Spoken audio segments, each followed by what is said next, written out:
नमस्कार मित्रों, जय श्री राम। कब से ये कहावत चली ये पता नहीं, लेकिन कुछ समय से एक कहावत बनी है कि वो लोकोक्ति है। कोई कारण होगा, एक कहावत बनी है कि ब्राह्मण कुकुर नाई जात देख गुर्राई। तो इसका अर्थ ये है कि ब्राह्मण आपस में काफ़ी कलह करते हैं, लेकिन एक अर्थ ये भी हो सकता है कि शायद जजमान के लिए या दक्षिणा के लिए करते हों। तो ऐसी स्थिति में बहुत सारे ब्राह्मण विद्वानों ने और मित्रों ने बहुत सारी बात कही ही हैं। तो इसलिए भी, और ये ब्राह्मणों के बीच इस तरह के वर्तमान में परिवेश को देखते हुए भी कुछ कहने में संकोच हो रहा है, लेकिन फिर भी मन में भाव आया कि कुछ बात कर ली जाए। हम सभी जानते हैं कि ब्राह्मण एक जाति भी है और ब्राह्मण एक वर्ण भी है, जो गुण कर्म विभाग के अनुसार वर्ण है। और वैसे जन्म से भी जाति तो ब्राह्मण निर्धारित होती ही है।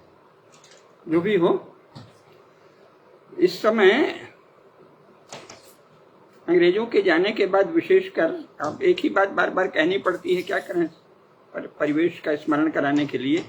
अंग्रेजों के जाने के बाद जो शिक्षा व्यवस्था कम्युनिज्म से प्रभावित और सम्मोहित जवाहरलाल जी ने भारत में लागू की, और जो 15 अगस्त 1947 तक केवल ब्रिटिश भारत में और थोड़ा सौम्य रूप में थी, उसे उग्र रूप में संपूर्ण भारत में लागू कर दिया। तो उसके कारण बहुत ही अपवाद लोगों को छोड़कर ब्राह्मणों में भी कुशिक्षा और अशिक्षा दोनों बहुत व्यापक हैं। नमस्कार गिरिजेश जी। और जितनी ही कुशिक्षा या अशिक्षा व्यापक होती है, उतना ही दंभ भी होता है। तो कोई कुछ कहे तो पसंद नहीं आता, लेकिन कुछ लोग चाहते हैं कि विद्वत चर्चा भी हो, तो इसलिए मैं कर रहा हूं उनके लिए जो चाहते हैं कि सत्संग हो, विद्वत चर्चा हो। अभी बिना मूल स्रोतों का ध्यान रखे, बिना शास्त्रों का स्मरण रखे जो चर्चा होती है, वो तो उसको पॉलिटिक्स कहेंगे, है ना। किसी राजनीतिक प्रयोजन से वो चर्चा होती है हर विषय पे, परशुराम जी पर भी, ब्राह्मणों पर भी। और राजनीति भी नहीं कहेंगे, वो पॉलिटिक्स है। सत्संग तो वो है जो कि आपस में शास्त्र और मूल स्रोतों को लेकर चर्चा हो। तो आज हम चाहते हैं कि थोड़ी सी सत्संग भी कर लिया जाए, भगवान श्री परशुराम का स्मरण करते हुए। पॉलिटिक्स तो बहुत लोग कर ही रहे हैं, और कुछ लोग भाववश श्रद्धा भी कर रहे हैं, तो भाव तो सदा ही प्रणम्य है, लेकिन एक बौद्धिक चर्चा कर ली जाए। मित्रों, सदा ही, और ब्राह्मणों को तो विशेष कर ये जानना चाहिए, अगर वो केवल ब्रह्मबंधु नहीं हैं, जाति भर से ब्राह्मण नहीं हैं, अशिक्षित और कुशिक्षित नहीं हैं, तो ये सदा ही याद रखना चाहिए कि मूल स्रोत ही प्रामाणिक होते हैं। और ब्राह्मणों का तो कर्तव्य होता था कि मूल स्रोत को याद रखें। तो भगवान श्री परशुराम के विषय में मूल स्रोत क्या है? अभी तक जितना ज्ञात है उसमें तो वाल्मीकि रामायण मूल स्रोत मानेंगे और महाभारत को भी एक मूल स्रोत ही मानेंगे। तो उसको तो नहीं भूलना चाहिए, एक बात। एक दूसरी बात जो प्रारंभ में ही कह दें, जब सीधे परशुराम जी पर आएंगे, उससे पहले ब्राह्मणों वाली बात तो स्वयं महाभारत में है और अन्यत्र भी है कि मनु के वंशज ही मनुष्य कहलाते हैं। इसमें महाभारत में आदि पर्व में ही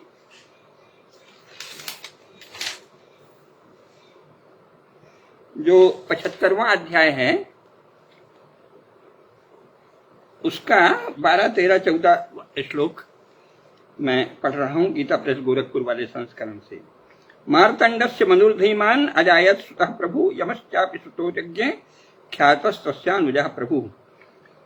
इसका अर्थ नहीं बताएंगे, आगे जो और काम का आएगा। समीर मोहन जी नमस्कार, जय हो। धर्मात्मा सा मनुर्धीमान यत्र वंशः प्रतिष्ठितः मनोर्वंशो मानवानां ततो यम प्रथितो अभवत्।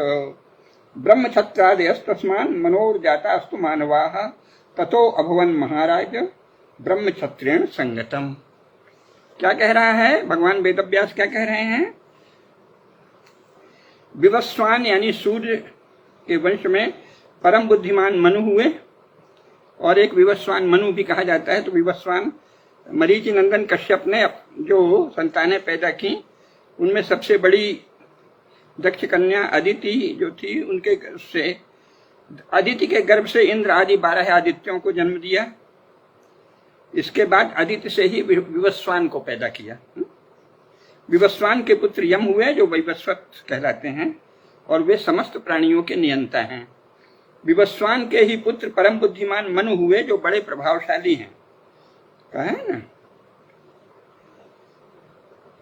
और साथ ही यम भी उनसे ही हुए जो सर्वत्र विख्यात हैं। प्राणियों का नियमन करने में समर्थ हैं यम देव। और मनु जो हैं वो धर्मात्मा सा मनु धीमान। मनु बहुत ही धीमान थे। धी एक विशेष वैदिक शब्द है जिसका अर्थ होता है कि चिंतन, बुद्धि की चिंतन शक्ति भी और पुरुषार्थ शक्ति दोनों धी में सन्निहित हैं। तो मनु बड़े धीमान थे, यानी उनमें विवेक और बुद्धि भी थी और पुरुषार्थ की अद्भुत सामर्थ्य या वीर्य भी था। वीर्य और बुद्धि दोनों को मिलाकर धी होता है। बुद्धि तथा वीर्य दोनों के संयुक्त रूप को धी कहते हैं। हम लोग जो गायत्री से साधना करते हैं, धियो यो न प्रचोदयात, हमें धी दीजिए यानी वीर्य दीजिए, बुद्धि दीजिए। तत्सवितुर्वरेण्यम भर्गो देवस्य धीमहि धियो यो नः, जो हमें हमारी धी को प्रेरित करें। और वो धी क्या है? धी यानी वीर्य और बुद्धि, बल, पराक्रम, पुरुषार्थ का ओज, सामर्थ्य तथा बुद्धि। तो धर्मात्मा सा मनु धीमान। मनु धर्मात्मा थे और धीमान थे। रामाशीष जी नमस्कार। और उन्होंने ही सूर्यवंश की प्रतिष्ठा की, और मनु के द्वारा चलाया गया वंश ही मानव कहलाता है। तो संपूर्ण मानव वंश एक है, ये महाभारत कह रहे हैं, ठीक है ना। उन्हीं मनु से ब्रह्म क्षत्रादयस्तस्मान मनोर्जातास्तु मानवाः। ब्रह्म क्षत्र आदि सभी मनुष्य मनु से पैदा हुए। ततो अभवन महाराज ब्रह्म क्षत्रेण संगतम। और इसलिए हे महाराज युधिष्ठिर, ब्राह्मण कुल और क्षत्रिय कुल परस्पर संबद्ध हैं। कौन कह रहा है? महाभारत। और यहाँ क्या चल रहा है? कुछ ब्राह्मणों और क्षत्रियों में प्रतिस्पर्धा है। ये तो फिर मूर्ख, अज्ञानी अथवा ख्रिस्तपंथी पादरियों के एजेंट।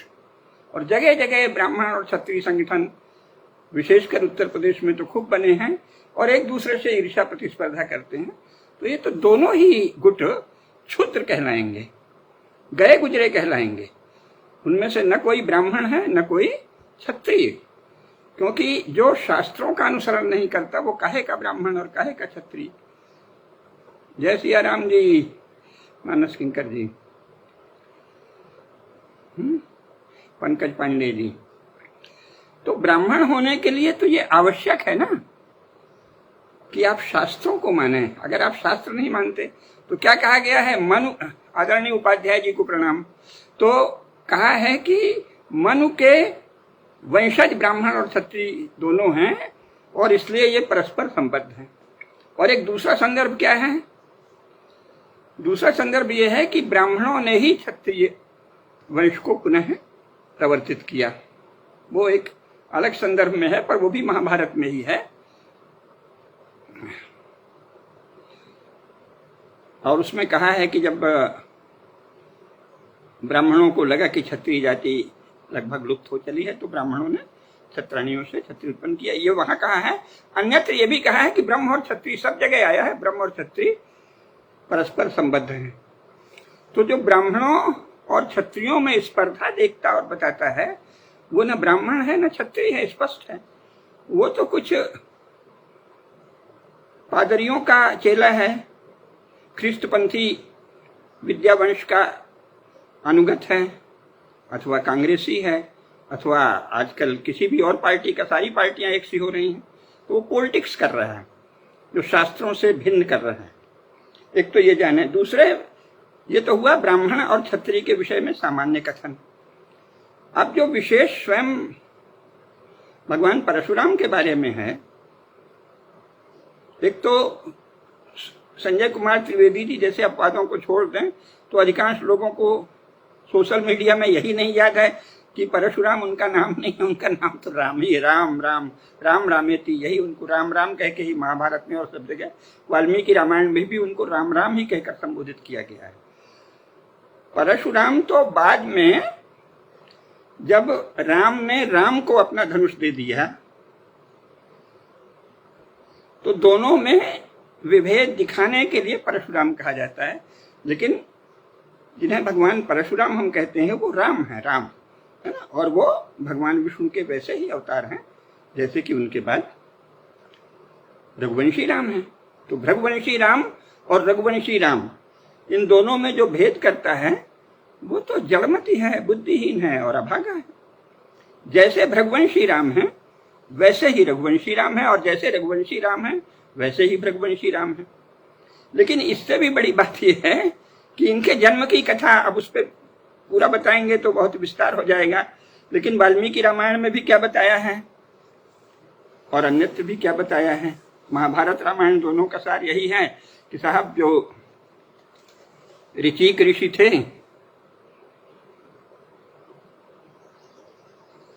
उनके मतलब एक ही ऋषि के वंश से, सीधे अगर गाजी महाराज पर आ जाएं, जो गाजीपुर, जिसे अभी गाजीपुर कहा जाता है, वहाँ उनकी महाराज गाजी की राजधानी थी। तो गाजी की जो कन्या है उसी से तो बाद में जमदग्नि और फिर परशुराम का जन्म हुआ है। तो उनमें तो क्षत्रिय वंश का संस्कार भी है। अब वो सब एक कथा पूरी है कि एक चरु दिया था, चरु में कहा कि एक तुम्हारी माँ खा लेंगी जिससे कि तेजस्वी क्षत्रिय पैदा होगा, और एक तुम खा लेना जिससे कि बहुत ही उतने ही तेजस्वी विप्र संस्कार वाले ब्राह्मण पुत्र पैदा होगा। और फिर वो माता ने उलट दिया किसी लोभवश, इसलिए माता से जो पैदा हुआ वो तो हो गया ब्राह्मण स्वभाव का, विश्वामित्र जी हो गए, और यहाँ हो गए अत्यंत, उन्होंने आके बताया कि तुमने तो ये चरु पलट लिया है, तो अब तुम्हारा जो पुत्र होगा वो ब्राह्मण नहीं, तेजस्वी, परम प्रतापी क्षत्रिय गुणों से होगा। तो उन्होंने प्रार्थना की कि नहीं, कम से कम अब मेरा पुत्र तो ऐसा न हो, उस पौत्र को कर दीजिए। तो आशीर्वाद दिया, तो जमदग्नि हुए ब्राह्मण संस्कार वाले, और उसके बाद भगवान परशुराम हुए। अभी इन सब कथाओं के विस्तार में नहीं जा रहे हैं क्योंकि मूल बात रह जाएगी। मूल बात यह है कि भगवान परशुराम और ऋषि विश्वामित्र परस्पर संबंधी हैं, ब्राह्मण और क्षत्रिय परस्पर संबद्ध हैं। अगर आपको यह भी नहीं याद है तब आप काहे के ब्राह्मण और काहे के क्षत्रिय और काहे के हिंदू और काहे के सनातन धर्मी, फिर तो आप कुछ ख्रिस्तपंथी हिंदू हैं, ये समझ लेना चाहिए। और ये इस समय बहुत फैला हुआ है, जहां देखो पूर्वी उत्तर प्रदेश में और बाकी जगह भी यही सब ब्राह्मण क्षत्रिय परस्पर विरोध ये अंग्रेजों ने और पादरियों ने फैलाया है, ये भी भूल गए। तो भगवान परशुराम को मानने से क्षत्रियों से बैर कैसे सिद्ध हो जाएगा, कहाँ लिखा है? जब तो स्वयं भगवान परशुराम का क्षत्रिय कुल से नाता है, रिश्ता है परस्पर, तो परशुराम का उपासक क्षत्रियों का बैरी कैसे हो गया? तो कुछ भी आप बोलेंगे, अपने मन की गंदगी, अपने मन की लिप्सा, अपने मन का अमर्ष, अपने मन का द्वेष, अपने मन की क्षुद्रता, अपने मन का जातिवाद आप परशुराम पर आरोपित करेंगे। और जो भी इसमें करता है वो क्षत्रिय हो या ब्राह्मण, वो सब प्रकार से गया गुजरा है, निंदनीय है, तुच्छ है। तो वाल्मीकि रामायण में क्या कहा है? मूल बात अब आइए। वाल्मीकि रामायण में जो कथा है, ये तो तुलसीदास जी ने भगवान राम की परम भक्ति के कारण और थोड़ा कुतूहल थे, कविता में नाटक भी दिखाते थे, तो वो पूरा जो लक्ष्मण परशुराम संवाद है वो नाटक के लिए, नौटंकी के लिए बहुत अच्छा है। संवाद बोलते हैं, बड़ा अच्छा लगता है। लेकिन मूल क्या है? मूल तो वाल्मीकि रामायण है ना। तो वाल्मीकि रामायण में बालकांड में क्या है?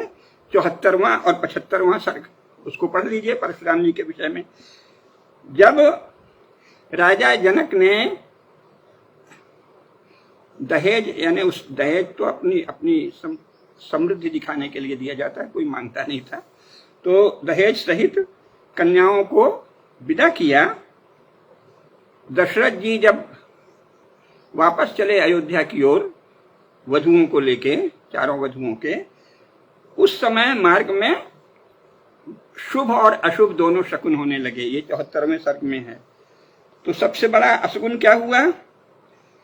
अचानक बड़े जोरों की आंधी चली। संस्कृत है, तेषाम संवदताम तत्र वायु प्रादुर्बभूव कंपयन मेदिनीम सर्वाम पातयंश महाध्रुमान। बड़े बड़े पेड़ों को गिराते हुए एक प्रचंड आंधी आई। तमसा संवृता सूर्य सर्वे नावे दिशु दिशा भस्मना चावृतम सर्वम सम्मूढ़मिव तद्बलम। इतना प्रचंड आंधी जैसी आई और सब अंधेरा सा छा गया। और फिर आगे कहा है कि वशिष्ठ ऋषियास्तान्य राजा चा ससुतस्तदा, यानी वशिष्ठ आदि ऋषि और दशरथ जी और उनके चारों पुत्र और पुत्र वधुएं, उनको छोड़ के और कुछ और मनीषियों को छोड़ के सब लोग उस आंधी के जोर से अचेत हो गए। ये क्या था? ये परम तपस्वी, उग्र तपस्वी भगवान परशुराम जहां जाते हैं तो उनका तेज चल रहा है, अद्भुत तेज था। अब उस तेज के संवरण का समय आ गया था, तो वो आए, वो तेज चला। आगे क्या है? दशरथ जी उनको देखते ही भयभीत हो गए, उनसे हाथ जोड़कर कहने लगे, तरह तरह के तर्क देने लगे कि कृपा करके आप इस समय यहाँ क्यों आए हैं? आपने तो सारी पृथ्वी कश्यप को दान दे दी थी जीतने के बाद, और आप चले गए थे महेंद्र पर्वत पर, अब क्यों आए हैं? तब भगवान राम ने बताया, यानी परशुराम जी, परशुधारी भगवान राम ने बताया, भृगवंशी भगवान राम ने बताया कि 2 धनुष, उन्होंने बताया कि 2 बहुत ही दिव्य धनुष हैं। उसका पूरा वृत्तांत सुनाया। वृत्तांत यह है कि देवताओं ने त्रिपुरासुर से युद्ध के लिए भगवान शंकर को एक धनुष दिया था, और दूसरा धनुष जो है उसे देवताओं ने ही भगवान विष्णु को दिया था। यानी देवता यानी चिन्मय शक्तियां, देवता कोई मानव मत समझिए, वो चाहे जो रूप धारण कर सकते हैं, चिन्मय शक्तियां हैं। तो समस्त दिव्य चिन्मय शक्तियों ने असुरों के, अधर्म के नायकों के संहार के लिए एक धनुष शंकर जी को दिया, त्रिपुरासुर का वध करने के लिए, और एक भगवान विष्णु को दिया। त्रिपुरासुर का कार्य हो गया, तो अब उस धनुष को जाना था। भगवान शंकर तो फिर अब बाकी समय निराकार ओंकार मूलम तुरीयम है, ध्यान में, योग में बैठे हैं, धनुष की उपयोगिता नहीं है, इसलिए वो धनुष टूटना था। पर वो धनुष किसके द्वारा टूटेगा? भगवान शंकर का धनुष है, तो भगवान राम के ही द्वारा, विष्णु के अवतार के ही द्वारा टूटेगा। तो वो उन्होंने कहा कि भाई एक धनुष वो था जो तुमने तोड़ दिया है, एक धनुष ये मेरे पास है। फिर उसका पूरा वर्णन है, इसको चढ़ा के दिखाओ आदि आदि। तो जब उन्होंने उसे चढ़ा दिया तो वो धनुष रघुवंशी राम को, भृगवंशी राम ने वो विष्णु का धनुष दिया। ठीक है, उसमें ये भी कथा है कि ये जो उग्र तेज है, इसका अब शमन करने का समय आ गया। तो कहा कि बाण चढ़ा लिया है तो कहाँ छोड़ें, तो आपकी गति को तो हम नहीं रोक सकते, रोकना नहीं चाहिए। उन्होंने भी कहा कि गति मत रोको, मैं पल भर में कहीं भी आ जा सकता हूँ, तो ये बने रहने दो। लेकिन ये जो अतिरिक्त तेज है, उग्र तेज जो और बढ़ गया है, जो जैसे वो आंधी आ गई थी उसकी सूचक, तो उन्होंने कहा ये जो पुण्य लोग, माने वो स्वयं साक्षात पुण्यकर्मा हैं, भगवान विष्णु हैं, लेकिन तप के द्वारा जो अतिरिक्त और पुण्य लोग अर्जित किए थे, चलो भाई इन पे बाण छोड़ दो। उसका मतलब यह है कि अब भृगवंशी राम की लीला का संवरण समय आ गया। इतना कुल कथा है। तो भगवान ने जो बाण चढ़ाया था उसके द्वारा वो जो उग्र तेज अलग से था पुण्य लोगों का, वो हर लिया, और भृगवंशी राम फिर से महेंद्र पर्वत पर चले गए। इतनी ही तो कथा है। यानी रघुवंशी राम को धनुष किसने दिया? भृगवंशी राम ने दिया, क्योंकि दोनों विष्णु के अवतार हैं, और एक का कार्य पूरा हो गया और दूसरे का प्रारंभ हो रहा है, तो उनको दे दिया। और वो धनुष यज्ञ जहां हुआ था, यानी जहां उन्होंने धनुष को तोड़ा था, वहां तो कोई घटना ही नहीं घटी है। मूल वाल्मीकि रामायण में कवियों को पूरा अधिकार है कि तरह तरह से लोकमानस में भावनाओं के उत्कर्ष के लिए रचनाएं करें। अपने यहाँ कहा है ना, अपारे काव्य संसारे कवि का प्रजापति, वो उसका बोध रखना चाहिए। और फिर वो कवि रूपी प्रजापति ने जो सृष्टि की है उसको आप ब्रह्मा रूपी जो प्रजापति हैं उससे एकाकार करके देखने लगे तो उसे मूढ़ कहा जाता है। ये जो कवि रूपी प्रजापति है वो जो सृष्टि करता है उससे केवल आनंद लिया जाता है, रस लिया जाता है। और जो ब्रह्मा प्रजापति ब्रह्मा है उनकी बनाई सृष्टि को जाना जाता है, उससे ज्ञान विज्ञान और इतिहास। ब्रह्मा प्रजापति के रूप में जो कार्य करते हैं उसका संबंध इतिहास से है, सृष्टि के इतिहास से है, विश्व के इतिहास से है, ज्ञान से है और विज्ञान से है। क्षमा जी प्रणाम, आइए क्षमा कौल जी। और ये जो है कवि रूपी जो प्रजापति है, अपारे काव्य संसारे कवि रेखा प्रजापति, ये रस के लिए है। तो रस के लिए जो संसार रचा जाता है, तुलसीदास ने भी जो रचा वो रस है, भक्ति रस है, अन्य रस भी हैं। तो वो जो लक्ष्मण परशुराम संवाद है वो भक्ति रस है। अगर आप उसको आत्यंतिक यथार्थ मान लेते हैं तो फिर आप इस लोक यात्रा के, लोक व्यवहार के लिए योग्य नहीं है। फिर आप कविता की दुनिया में जिए, बाकी सब छोड़ दें, धंधा पानी, खेती, वाणिज्य, व्यापार, राज्य शासन सब छोड़ दीजिए। और अगर लोक यात्रा करनी है तो लोक यात्रा की अलग दुनिया है, उसका स्रोत इतिहास है, पुराण है, शास्त्र है, ज्ञान है, विज्ञान है। रस यात्रा की अलग दुनिया है, उसका स्रोत काव्य है। रस यात्रा के लिए काव्य की शरण में जाना पड़ता है और लोक यात्रा भली भांति सिद्ध हो इसके लिए शास्त्रों का, इतिहास का, ये सब अनुसरण करना पड़ता है। अगर आप में कोई विवेक ही नहीं है तो आप काहे के ब्राह्मण, काहे के क्षत्रिय, आप दो साधारण मनुष्य हैं, ख्रिस्त पंथी पादरियों के दीनहीन चेले हैं। तो ये जो ब्राह्मणों और क्षत्रियों के बीच द्वंद्व पैदा करना, द्वंद्व की परिकल्पना करना, फिर द्वंद्व के लिए संगठन बनाना, कितना अधम, कितनी अधम दशा है, ये धिक्कार के योग्य। लेकिन चलिए, इस धिक्कार के बाद अब मूल कथा पे फिर आते हैं। तो भगवान परशुराम का क्या कार्य है ये तो जानना चाहिए ना। उससे ये पता चले कि ब्राह्मणों का, विशेषकर जो ज्ञानवान शास्त्रज्ञ तेजस्वी ब्राह्मणों का क्या कार्य है। तो भगवान राम यानी भृगुवंशी राम ने क्या किया, जो अनीति और अन्याय करने वाले, उस कथा वो खूब आई है सोशल मीडिया में भी, तो मैं उसे दोहरा नहीं रहा हूं, कार्तवीर्य अर्जुन आदि की, उनका नाश किया। इसका सार ये है कि ब्राह्मण, और इसके पहले भागवत में, महाभारत में, सभी जगह ये बार बार वृत्तांत आता है कि अगर कोई राजा अनाचारी हो जाए, अतिचारी हो जाए, कोई परशुराम जी वाला भर एकमात्र किस्सा नहीं है ना। राजा वेन का क्या हुआ सब जानते हैं। कोई भी पुराण पढ़ लीजिए, राजा वेन की गाथा पढ़ लीजिए, अन्य अनाचारी राजाओं की गाथा पढ़ लीजिए। तेजस्वी ज्ञानी ब्राह्मणों का एक ही कार्य है, अनाचारी अतिचारी क्षत्रिय को अपदस्थ करना, बुद्धि से, तप से, तेज से। बस क्यों करना, और अपदस्थ करके क्या करना, धर्मनिष्ठ, सदाचारी, वीर, तेजस्वी, धर्म रक्षक, धर्म पालक, गो ब्राह्मण रक्षक, गो ब्राह्मण प्रतिपालक, वर्णाश्रम धर्म प्रतिपालक क्षत्रिय को प्रतिष्ठित करना। कुल इतना ब्राह्मण का काम है। क्योंकि 50 जगह शास्त्रों में आया है कि क्षत्रिय जो है वो ब्राह्मण की प्रजा है। इसलिए भगवान परशुराम ने भी क्या किया, जब सारी पृथ्वी जीत ली तो कश्यप जी को दे दी ताकि क्षत्रिय लोग इसको चलाएं, है ना। कश्यप के वंश में जो ही सूर्यवंशी क्षत्रिय संभालें। तो भृगुवंशी भगवान राम ने अंत में सारी पृथ्वी जीत कर सूर्यवंशी क्षत्रियों को दे दी। धर्मनिष्ठ सदाचारी राजा की प्रतिष्ठा, बस कुल इतना ब्राह्मण का काम है। शेष प्रजा में अन्याय और अधर्म का नाश करना और धर्म को प्रवर्तित रखना, धर्म चक्र को, ये राजा का काम है। ब्राह्मण का, तेजस्वी ब्राह्मण का, ज्ञानी ब्राह्मण का एक ही काम है, अनाचारी दुष्ट पापी राजा को अपदस्थ करना। ये नहीं कि किसी भी जाति का अत्याई है उसका वध आप नहीं कर सकते, वो राजा करेगा।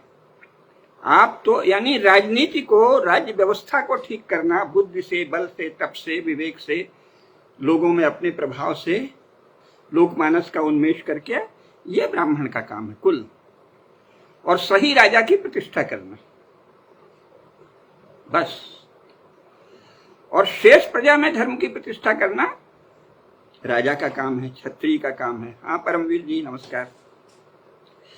तो ब्राह्मण का काम है अपनी क्षत्रिय रूपी प्रजा में धर्म का उत्कर्ष करना और अधर्म का नाश करना। और शेष राजाओं का काम है शेष समस्त प्रजाओं में धर्म का उत्कर्ष करना, अधर्म का नाश करना। प्रजा की रक्षा राजा का काम है। क्षत्रियों में धर्म की रक्षा हो और अधर्म का नाश हो, ये देखना ब्राह्मण का काम है। राजनीतिज्ञों में, राजपुरुषों में राजा धर्मनिष्ठ हो, ये विशेषकर देखना ब्राह्मण का काम है। और संपूर्ण प्रजा धर्मनिष्ठ हो, ये विशेषकर देखना राजा का काम है। राजधर्म के पालन के द्वारा राजा प्रजा में धर्म चक्र को प्रवर्तित रखता है। एवं प्रवर्तितम चक्रम नानुवर्तयति यह अघायुरिंद्रियारामो मोघम पार्थ सजीवती। तो उस धर्म चक्र को, सृष्टि चक्र को प्रवर्तित करना ये राजा का कर्तव्य है, राजधर्म है। ब्राह्मण राजधर्म का पालन नहीं करेगा। ये इसलिए बताना आवश्यक है कि अब एक विचित्र सी चीज आ गई है। राष्ट्र शब्द वैदिक है, लेकिन वेदों में राष्ट्र का बिल्कुल अलग अर्थ है। और ये नेशन स्टेट के ट्रांसलेशन के रूप में राष्ट्र ले लिया है। और राष्ट्र के पीछे किसी भी प्रकार लोग केवल जो अपने समय का राजा है, राज्य करता है, उसके पीछे बौराए रहें, कभी उस पार्टी कभी उस पार्टी के भगत बने रहें। इसके लिए अब राष्ट्र शब्द का उपयोग काहे के लिए किया जा रहा है? लोगों को राजनीतिक दलों का अनुगत बनाने के लिए, नेशन स्टेट को राष्ट्र समझ लेने के लिए। जी आचार्य कश्यप जी नमस्कार। तो ये इससे सावधान रहिए। ये तो राष्ट्र के नाम पर आप धर्म को भूल जाएं, सनातन इतिहास को भूल जाएं, संस्कृति को भूल जाएं, शास्त्र को भूल जाएं और कहने नहीं राष्ट्र पहले है। अरे कौन सा राष्ट्र? राष्ट्र से आपका क्या लेना देना? नेशन स्टेट नामक पॉलिटिकल इंस्टीट्यूशन का राष्ट्र से बहुत सीमित संबंध है।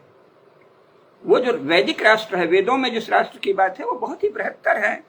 उसकी अलग से कभी चर्चा होगी। इस समय तो वर्षों से, जैसे भगवान कृष्ण ने अपने समय में कहा था ना कि ये तो बहुत दिनों से विवस्वान मनवे प्राह मनुष्य मन वृक्षा कवे ब्रवीत एवं परंपरा प्राप्तम इमं राजर्षयो विदु सकाले ने महता योगो नष्टः परंतप। बहुत काल से वो नष्ट हो गया योग। तो उसी तरह वो जो वैदिक राष्ट्र है वो बहुत काल से नष्ट है, उसकी स्मृति नष्ट है। राष्ट्र तो कभी नष्ट नहीं होगा, नहीं होता, स्मृति नष्ट है। उस राष्ट्र के नाम पर अभी के राजाओं की, प्रधानमंत्री, राष्ट्रपति, पार्टी आदि की भक्ति मत कीजिए। ये तमस है, जड़ता है। धर्म की ही शरण में जाइए। धर्म बड़ा है कि राष्ट्र बड़ा है, ये मूर्खतापूर्ण बहसें कम से कम जो लोग पढ़े लिखे हैं वो तो नहीं चलाएं। राष्ट्र है कहाँ? ये तो नेशन स्टेट है। नेशन स्टेट को धर्म में रहना चाहिए, तो धर्म ही सर्वोपरि है, धर्म ही बड़ा है। धर्म से जब शासित हो नेशन स्टेट, तो वो नेशन स्टेट श्रेष्ठ है। धर्म का विरोधी हो नेशन स्टेट, तो वो नेशन स्टेट निकृष्ट है। लेकिन अभी ब्राह्मणों के विषय में बात विशेषकर कर रहे हैं। तो ये जो धंधा चला है ना कि राष्ट्र का आवेश जगा दिया और राष्ट्र के नाम पर नेशन स्टेट का आवेश जगा दिया। आप कृपा करके राष्ट्रवादी इस अर्थ में मत बनिए कि नेशन स्टेट के भगत बन जाएंगे और नेशन स्टेट के नाम पे राहुल बाबा या मोदी बाबा के भगत बन जाएंगे। ये सब बहुत ही गई गुजरी चीजें हैं। समकालीन राजनेताओं की भक्ति को स्वयं को छलते हुए अथवा अज्ञान में रहते हुए राष्ट्रभक्ति मान लेना, ये बहुत ही दयनीय है, शोभा नहीं देता। वैसे तो कोई सब स्वतंत्र है मनुष्य के रूप में, नीचे गिरने को ऊपर जाने को सभी के लिए स्वतंत्र है, लेकिन वैसा शोभा नहीं देता। तो राष्ट्रभक्ति की ऐसी कोई व्याख्या कि हम किसी न किसी राजनीतिक दल के भक्त हो जाएंगे अथवा किसी संगठन के जो राजनीतिक दल का पोषण करता है उसके भक्त हो जाएंगे, दीनहीन बात है। जब तक आप संपूर्ण भारतीय शास्त्र और इतिहास दोनों का स्मरण नहीं करें, तब तक आपका राष्ट्र से क्या लेना देना। लेकिन मैं फिर बता रहा हूं, मूल बात पर आ रहा हूं। तो ये जो है, कोई दलित कह के, कोई कुछ कह के, कोई शगुफे उछालते हैं। और ब्राह्मणों में भी ऐसा चल गया है कि फिर वो उसी से भिड़ जाते हैं। अरे ये अम्बेडकरवादी ऐसे हैं, अरे दलितवादी ऐसे हैं, अरे वो मुसलमान ऐसा कर रहा है। देखिए, ये तो नेताओं की चाल में फंसना है। आपका कुल काम है राजनीति पर दृष्टि रखना। ब्राह्मण का, तेजस्वी ब्राह्मण का कर्तव्य है राजनीति पर दृष्टि रखे, राजनीति को धर्ममय बनाने का उपाय सोचे। इससे तो नेताओं का भला है। आप अम्बेडकरवाद को गाली देने लगे, वो दलितवाद को गाली देने लगे, आप कहां इस चक्कर में पड़े हैं? भारत का संविधान नहीं पढ़ते आप? आधुनिक राष्ट्र जो नेशन स्टेट है उसकी पावर आपको नहीं पता? ये चक्रवर्ती सम्राटों से अधिक शक्तिशाली है। अद्भुत शक्ति, अनावश्यक शक्ति प्राप्त है नेशन स्टेट को। आप इस नेशन स्टेट पर दबाव डालिए, आप राज्यकर्ताओं पर दबाव डालिए कि तुम संविधान ही सही, जो भी संविधान तो एक खिलौना है, कोई उसका ये उपयोग करता है, कोई वो। कांग्रेस ने संविधान की मूल आत्मा को मार डाला। वो हम कई भाषणों में बता चुके हैं। संविधान की जो आधारभूत स्थापना है, जैसे संपत्ति मौलिक अधिकार है, उसे खत्म कर दिया। राष्ट्र के प्रति प्रेम का कोई शिक्षा में, जब तक आप भारतीय शास्त्रों को नहीं पढ़ाएं, इतिहास को नहीं पढ़ाएं, तो वो राष्ट्र प्रेम का अभाव है। कांग्रेस ने तो 100 पाप किए हैं, मैंने उस पर लेख भी लिखा है, कांग्रेस के 100 पाप। तो उस पर ध्यान दीजिए, राजनेताओं के प्रपंच में मत फंसिए। ब्राह्मणों का ये काम नहीं है कि राष्ट्र के नाम पर जो भी कोई उत्पाती समूह खड़ा हो उसकी निंदा करने लगे। आप ज्ञान की साधना कीजिए और राष्ट्र की बात कीजिए, शास्त्र की बात कीजिए, इतिहास की बात कीजिए। भारत का राज्य जब चाहे किसी भी उत्पाती समूह को नियंत्रण में ले सकता है, बहुत शक्ति है। यह हो सकता है कि वर्तमान शासक चूंकि उतने ज्ञान की कोई साधना नहीं की, भाववश हिंदू धर्म पर आघात हो रहा था, तो संस्कारी मध्य वर्ग ने एक पार्टी बना ली जल्दी से, और फिर उसमें भगवान राम का भी नाम लिया और राष्ट्र भारत माता की जय भी बोली। तो भगवान राम के आशीर्वाद से, भारत माता के आशीर्वाद से सत्ता में आ गए। लेकिन शासक बनने के लिए जो ज्ञान की साधना चाहिए वो नहीं की।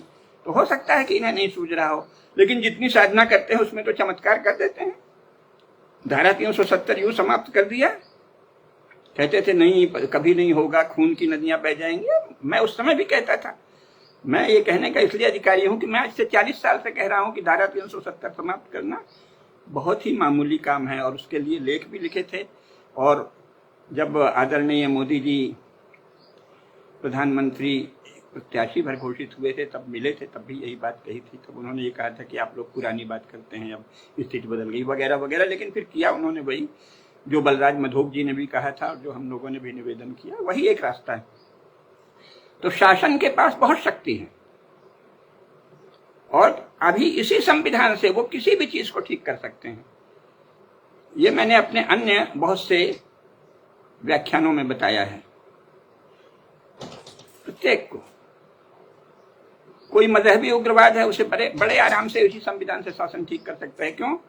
राष्ट्र के प्रति लोक शांति को प्रक्षुब्ध करना, राज्य के प्रति क्षोभ जागृत करना, बहुसंख्यकों के धर्म के प्रति क्षोभ जागृत करना, ये दंडनीय अपराध है इस संविधान में भी, एंग्लो सेक्शन लॉ में भी। आप लागू तो करो भाई। कांग्रेस तो कुछ करती नहीं थी, सोचती थी चलने दो, खेल खेलेंगे वोट का।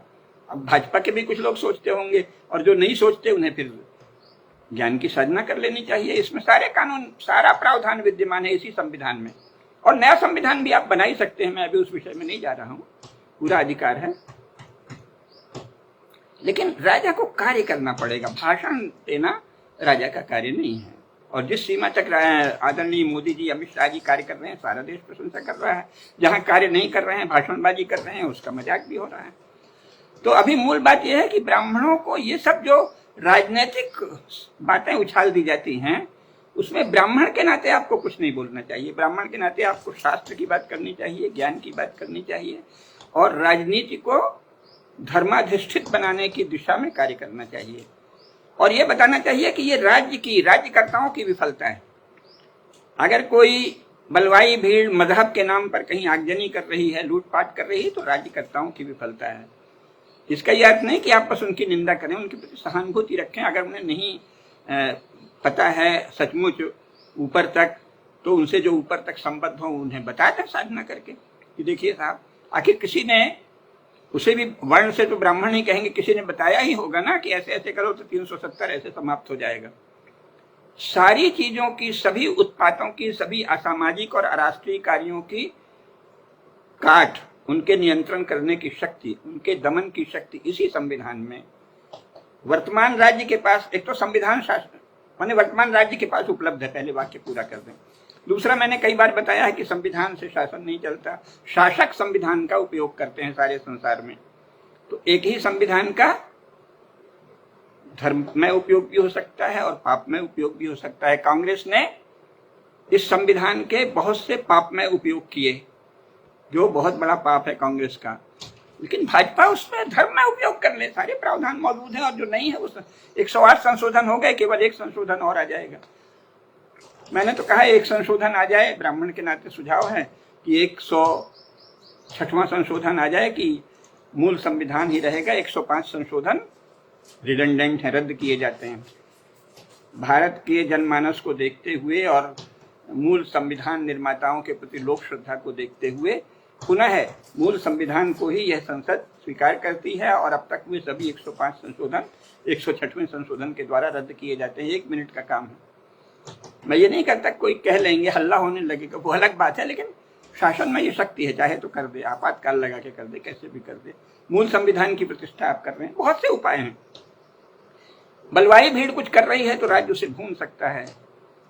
अरे स्वयं कांग्रेसियों ने बंगाल में, इन्हीं प्रणब मुखर्जी ने नक्सलियों की कॉम्बिंग कराई थी ना पुलिस के द्वारा। इलाके का इलाका ढूंढ के कॉम्बिंग कर लेते थे, खत्म कर दिया ना। कहाँ है बंगाल में तो कोई, अब तो फिर पार्टी ऐसे इन्होंने खुद ही उत्पातियों को पार्टी कार्यकर्ता बना लिया, तो दोनों तरफ से अपराधी और गुंडे आ गए, वो अलग बात है। उसी में से ममता बनर्जी निकली है ना। लेकिन वो जो नक्सली नामक एक महारोग पनपा था, उसको तो कॉम्बिंग से सफाया कर दिया। तो स्टेट का खेल तो अलग है। और अटल जी ने भी कहा था कि we are learning art of governance. तो अब तो मोदी जी तो आर्ट ऑफ गवर्नेंस में बहुत पटु हैं। तो ब्राह्मण का काम है इस ओर ध्यान देना कि भाई आपके पास जो शक्ति है आप उसका सदुपयोग नहीं कर रहे हैं, बल्कि लोकमानस का ध्यान भटका रहे हैं। हम हमेशा देखते हैं अरे बड़ा खतरा है, वो जनसंख्या बढ़ रही है। सैकड़ों उपाय हैं, ब्राह्मणों को उसी में ध्यान केंद्रित करना। आप एक कानून बना दीजिए, भारत में नागरिकता उसी व्यक्ति को मिलेगी जो सत्य, अहिंसा, राष्ट्रभक्ति, राष्ट्र प्रेम और बंधुता के नियमों को मानेगा, जो कभी भारत की मूल धारा की निंदा नहीं करेगा। अथवा शुरू में मूल धारा में लगता है हल्ला मचाएंगे, कम्युनिस्ट इतने बलशाली क्या भाई आप भी बलशाली हैं, आपको संसद में इतने बड़े बहुमत से भेजा, फिर भी आप डरते हैं अगर, तो यही कह दीजिए कि हम सार्वभौम नियमों में, यूनिवर्सल वैल्यूज में श्रद्धा रखने वाला ही भारत का नागरिक होगा। भारत दुनिया का पहला राष्ट्र बन सकता है। यूनिवर्सल वैल्यूज में, सार्वभौम मूल्यों में श्रद्धा रखना भारत की नागरिकता की अनिवार्य शर्त है। तो इसके बाद जो लोग रहेंगे उनको हम मारेंगे नहीं, उनकी जीविका नहीं छीनेंगे, लेकिन वोट का अधिकार नहीं देंगे। तो इसलिए जो भी मजहब या रिलीजन के नाम पर हिंदू धर्म की निंदा करे, भारत के बहुसंख्यक धर्म की निंदा करे, संस्कृति और इतिहास की निंदा करे, सत्य, अहिंसा और प्रेम का पालन नहीं करे, बंधुता को अपना आदर्श नहीं माने, हिंदुओं के प्रति बंधु भाव नहीं रखे, उसकी नागरिकता समाप्त। आपने 11 बच्चे किए हैं कि 12 किए हैं, वो आपका सिर दर्द है। बहुत से उपाय होते हैं। मैंने तो अभी ये तो ऊपरी बोल रहे हैं, राजनीति में जो मर्म की बातें हैं वो तो सार्वजनिक नहीं की जाती। चाणक्य ने भी चंद्रगुप्त को सम्राट बनाने के बाद अर्थशास्त्र लिखा है ना, पहले तो नहीं लिख दिया था। तो राजनीति में जो शीर्षस्थ बातें हैं, गोपनीय बातें हैं, वो सबकी सब तो सार्वजनिक नहीं की जाती। मैं केवल ये बता रहा हूं जो कि वेदों का है। माँ भई माँ संविक्था यथा सूर्यस्य चंद्रस्य न बिभीतो नरिष्यता ईशा में प्राण माँ विभेद, यथा द्यौश्च पृथ्वी च न बिभीतो नरिष्यता ईशा में प्राण माँ विभेद। जनसंख्या या कुछ भी जो हो रहा है, सबकी काट भी इसी व्यवस्था में है। अगर समान नागरिक संहिता आ रही तो वो तो अच्छा ही है, लेकिन साथ ही ये भी है कि आपने 12 बच्चे कर लिए या 20 बच्चे कर लिए, इससे कोई मतलब नहीं। अगर आप भारत की संस्कृति को और राष्ट्र को प्रेम नहीं करते, बंधुता का प्रदर्शन नहीं करते, अगर आप ये कहते हैं कि हम सबको अपने मजहब में ले आएंगे या अपने रिलीजन में ले आएंगे, तो आपकी नागरिकता समाप्त। और उसके लिए केवल ये कहना है कि सार्वभौम मूल्यों में श्रद्धा ही भारत की नागरिकता की एकमात्र कसौटी है। कौन मना करेगा? दुनिया में आपकी वाहवाही हो जाएगी। सत्य, अहिंसा, संयम, राष्ट्रभक्ति, बंधुता, इन मूल्यों में श्रद्धा भारत की नागरिकता की अनिवार्य शर्त है। चल भाई आजा, अगर तू नागरिक है तो निंदा नहीं कर सकता भारत की, भारत के बहुसंख्यकों की, भारत के धर्म की, हिंदू धर्म की, सनातन धर्म की, किसी की निंदा नहीं कर सकता। तू उपासना चाहे जो करे, और अगर तू निंदा करता है तो कानून के अनुसार कार्रवाई धीमे से होती रहेगी। हम आपकी जीविका नहीं छीनेंगे, आपको भगाएंगे नहीं, क्योंकि शास्त्र भी कहते हैं कि पाखंडियों और नास्तिकों को भी जीविका का अधिकार दे देना चाहिए। लेकिन नागरिकता नहीं मिलेगी। जो भारत की संस्कृति में और भारत राष्ट्र में प्रेम नहीं करता, बंधुता का भाव नहीं रखता सभी भारतीयों के प्रति, अर्थात सबसे अधिक भारत की मुख्य धारा के प्रति, भारत के मुख्य समाज के प्रति, बहुत स्पष्ट रूप से जिसका एकमात्र अर्थ है हिंदू समाज के प्रति, जिसे बंधुता नहीं है, उसे भारत की नागरिकता नहीं मिलेगी। ये भाषा के कौशल से सुंदर, आखिर ये तो सुंदर लफाजी में तो भारत के नेता बहुत कुशल हैं। 105 संशोधन तो लफाजी से ही कर दिए ना। संपत्ति छीननी थी तो कह दिए लोकहित में शासन कोई भी अधिग्रहण कर सकता है संपत्ति का। और भी जवाहरलाल नेहरू वगैरह ने कितनी लफाजी की थी। जब नेताजी सुभाष चंद्र बोस की विजय सुनिश्चित दिखी तो अंग्रेजों ने कहा अरे अरे हमको तो जाना पड़ेगा, अगर वो जीते तब तो भागना ही पड़ेगा, अगर वो हार भी गए तो आगे पीछे हम जाएंगे, अब यहाँ लगता है सेना हमारे विरुद्ध हो जाएगी तो हम सत्ता दे के जाएंगे, तो तुम सत्ता में आओ तो तुम जरा विरोध करो। तो भारत छोड़ो आंदोलन क्या है? 9 अगस्त 1942 का भारत छोड़ो आंदोलन नेताजी सुभाष चंद्र बोस की लोकप्रियता को थामने के लिए अंग्रेजों की योजना से गांधी और नेहरू का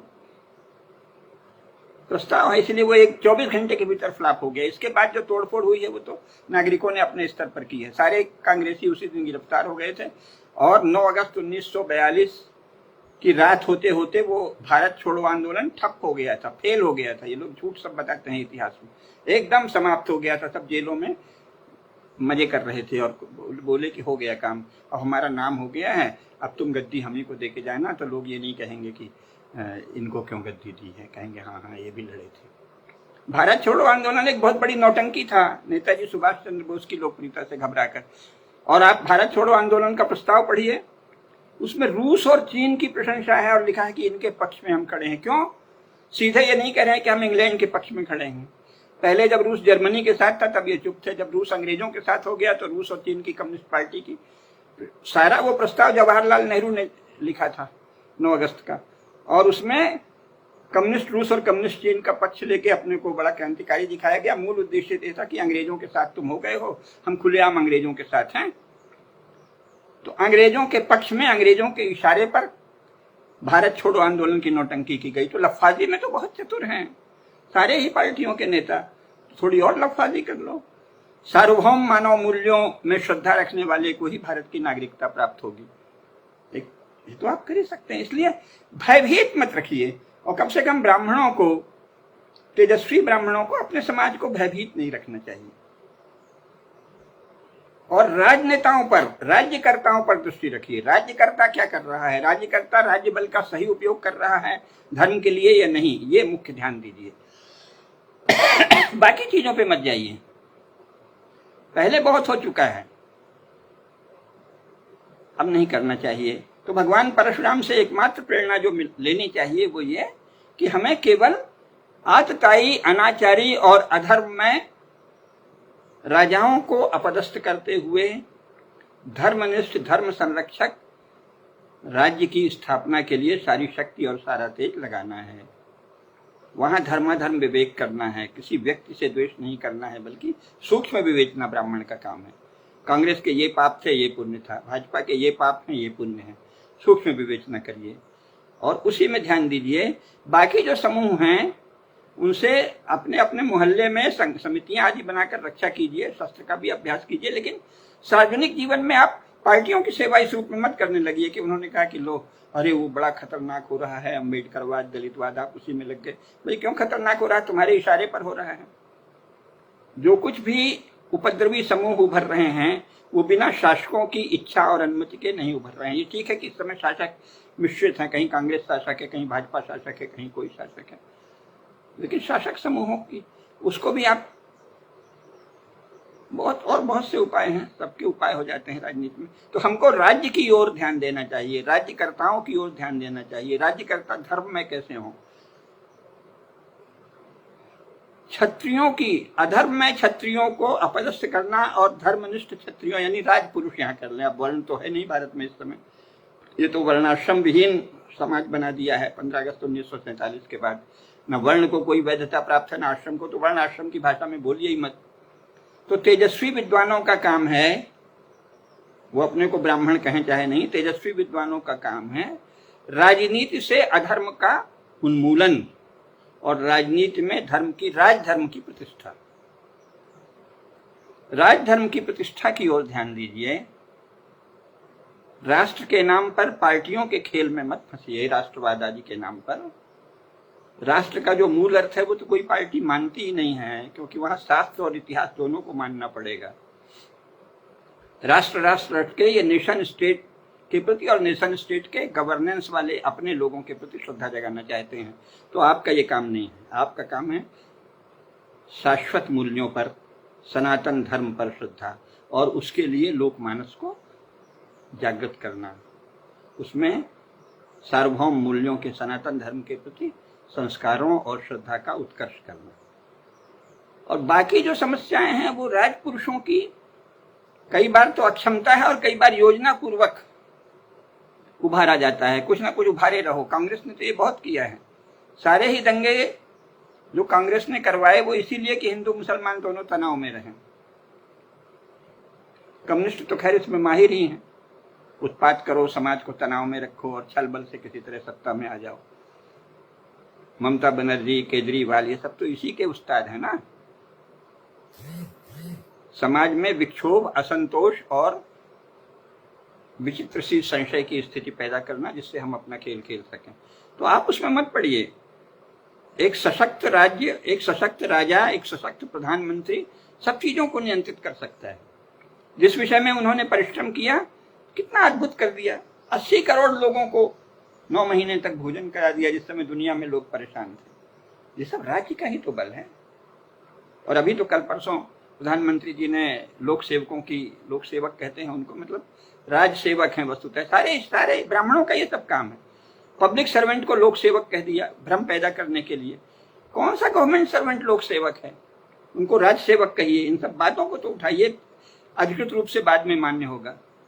कोई भी गवर्नमेंट सर्वेंट, कोई भी शासकीय अधिकारी लोक सेवक नहीं होता। ये गलत अनुवाद है भाषा का। वो राज सेवक होता है। राज्य की सेवा के लिए हैं सारे अधिकारी। समस्त भारतीय प्रशासनिक अधिकारी, भारतीय पुलिस अधिकारी राज्य की सेवा के लिए हैं। राज्य की इच्छा के अनुसार समाज की भी सेवा कर देते हैं जितना वो कहता है। एक थानेदार चाहे जिसको पकड़ के बैठा सकता है, आप किसकी सेवा? कौन से जनता के हाथ में शक्ति है? ये सब वो कोई सेना का मोटर चालक आदि कुछ भी कहता रहे, उससे तो कुछ नहीं बात बनती ना। मोटर ड्राइवरों से थोड़ी राजनीतिक बुद्धि आती है। ठीक है, वो विषय अलग है। तो सम्यक राजनीतिक बुद्धि को जानिए, अपने स्तर पर बात को उठाइए। ये पब्लिक सर्वेंट का अनुवाद होगा राज सेवक। अभी राज सेवकों की, उसको लोक सेवक कह के आदरणीय प्रधानमंत्री जी ने सभा की मीटिंग ली थी, उनको ठीक ही बताया। उनके पास बहुत शक्ति है और अच्छे काम भी करते हैं बहुत से। तो उस पर ध्यान दीजिए कि राज्य बल का सदुपयोग हो, राज्यकर्ता राज्य बल का सदुपयोग कर रहे हैं या नहीं, ये देखना परशुराम के प्रति श्रद्धा रखने वाले लोगों का काम है। मैंने बताया ना, ब्राह्मण की प्रजा क्षत्रिय है। आधुनिक शब्दावली में विद्वानों की प्रजा राजनेता है। विद्वानों का काम राजनेताओं का पालन पोषण, अर्थात उनकी बुद्धि और विवेक का पालन और उससे अधर्म का उन्मूलन है। शास्त्रीय भाषा क्या है? ब्राह्मण की प्रजा क्षत्रिय है और क्षत्रिय की प्रजा श्रेष्ठ सब है। ब्राह्मण की प्रजा क्षत्रिय है और क्षत्रिय की प्रजा संपूर्ण समाज है। अर्थात जो विद्वान हैं, शास्त्रज्ञ हैं, उनका काम राजनीति को शुद्ध करना, राजधर्म की प्रतिष्ठा करना, ये देखना कि राज्य में अधर्म नहीं रहे, ये है। इसके बाद राजधर्म का पालन करने वाला शासन बाकी सब ठीक कर देगा। आप राजा का काम अपने हाथ में मत लीजिए कि दलितवादी ये कह रहे हैं, मुसलमान ये कर रहे हैं, वो आपका काम नहीं है, ये राज्य को करना चाहिए। राज्य जो कहे उसमें खूब सहयोग कर दीजिए, लेकिन पहल राज्य को करनी चाहिए। ये नहीं कि राजा तो बैठे हैं, नेता तो बैठे हैं, जनता को उभार रहे हैं, अरे अरे बड़ा वो हो रहा है।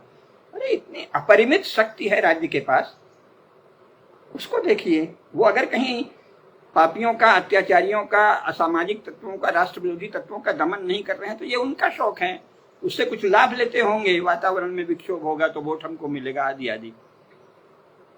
पार्टी में जब आप जाएं तो आप वही करिए, तो उस समय आप राजपुरुष हैं, राजनीति में हैं, तो वही सब करिए। राजनेता को तो सब करना ही पड़ता है, साम दान दंड भेद।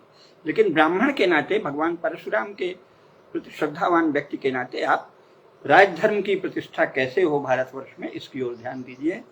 केवल इतना ही काम है। शास्त्रीय भाषा में क्षत्रिय ही ब्राह्मण की प्रजा है, शेष प्रजा क्षत्रियों की प्रजा। प्रजा का अर्थ संतान होता है। क्षत्रिय ब्राह्मण की संतान है, क्षत्रिय ब्राह्मण की संतान की तरह है। ब्राह्मण को क्षत्रियों को संतान की तरह पालना चाहिए, प्रेम से, दुलार से और अनुशासन से। सभी क्षत्रियों का पालन ब्राह्मणों का कर्तव्य है, और शेष संपूर्ण समाज का पालन क्षत्रियों का, राजपुरुषों का कर्तव्य है। यह शास्त्र सम्मत दृष्टि है। ब्राह्मण की प्रजा क्षत्रिय है, क्षत्रिय की प्रजा संपूर्ण समाज है। और गो ब्राह्मण प्रतिपालन, यानी ब्राह्मण की प्रज्ञा और गौ माता दोनों की सेवा सर्वोपरि राजधर्म है। इन सब बातों पर ध्यान दीजिए। जय परशुराम, जय जय श्री परशुराम।